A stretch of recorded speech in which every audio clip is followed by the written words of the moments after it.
Green ফ্যাক্টরির একটা appeal আছে। কমপ্লায়েন্ট মানে বায়াররা যেসব দেশে কনজিউমাররা অনেক সংবেদনশীল, তারা গ্লোবাল যে আপনার গ্লোবাল ওয়ার্মিংয়ের বিরুদ্ধে সচেতন, সেই সমস্ত দেশ তারা পরিবেশ বান্ধব প্রক্রিয়ায় তৈরি কাপড় বা পোশাক ব্যবহার করতে চায় এবং তারা পরিবেশ বান্ধব প্রত্যেকটা প্রসেসকে তারা এনকারেজ করে। সেজন্য গ্রিন ফ্যাক্টরির ইনসেন্টিভ আমাদের থেকে দিতে হবে না। গ্রিন ফ্যাক্টরির ইনসেন্টিভ এপিলটা যে সমস্ত দেশে উনি রপ্তানি করেন সেই সমস্ত দেশের কাছেই আছে।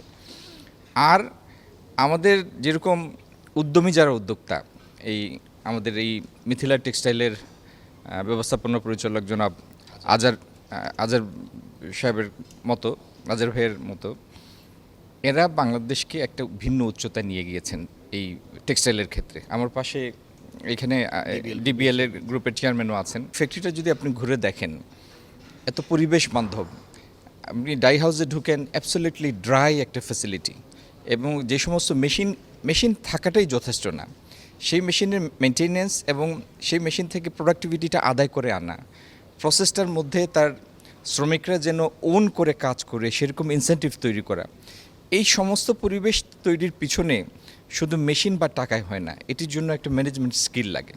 তো আমাদের আজহার ভাই সেই ম্যানেজমেন্ট স্কিলটা দেখিয়েছেন তার এই প্রতিষ্ঠানের পিছনে।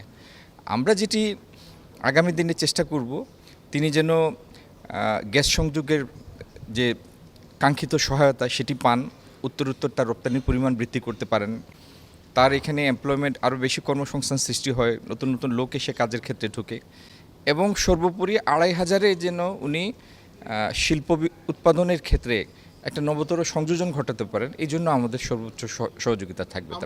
আমাদের এই সরকারের বয়স হচ্ছে 2 মাস। এই গ্যাসের যে অভাব, সেই অভাবটা আমরা তৈরি করিনি, আমরা এসে পেয়েছি এটা। এই অভাবটা মিটিয়ে সরবরাহের ক্ষেত্রে একটা স্থিতিশীল পরিবেশ আনা, এটি হচ্ছে আমাদের আগামী দিনের কার্যক্রম। সময়ের সাথে এটার প্রতিফলন দেখবেন।